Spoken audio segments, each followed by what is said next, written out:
রংপুর চিনিকল বন্ধ থাকায় ক্ষতি পুষিয়ে নিতে গাইবান্ধায় আখ চাষিরা বিকল্প ব্যবস্থা হিসেবে আখের গুড় তৈরি করছেন।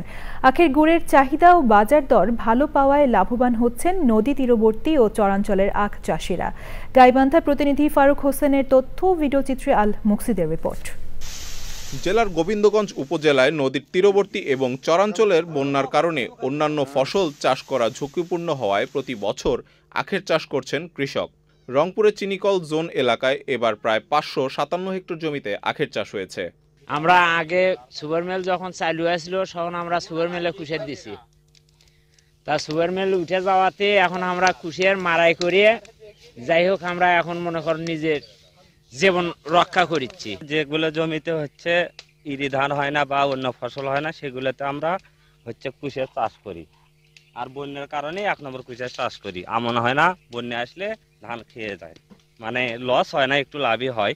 গুড় উৎপাদনকারী চাষিরা জানান এবার 1 মন গুড় 2100 টাকা থেকে 2300 টাকা মন দরে বিক্রি হচ্ছে।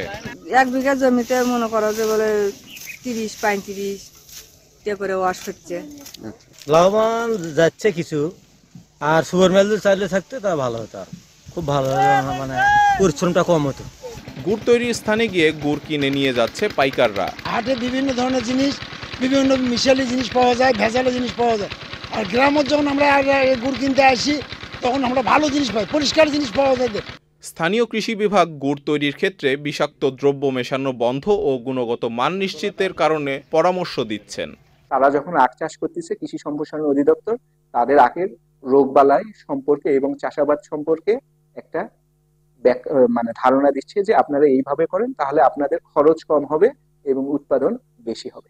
দীর্ঘদিন বন্ধ থাকা রংপুর চিনিকল সরকার পুনরায় চালু করে এই এলাকার আখ চাষিদের আখের বাজারজাতকরণে বহুমুখী সুবিধা তৈরি করবে, এমনটাই দাবি এখানকার আখ চাষিদের।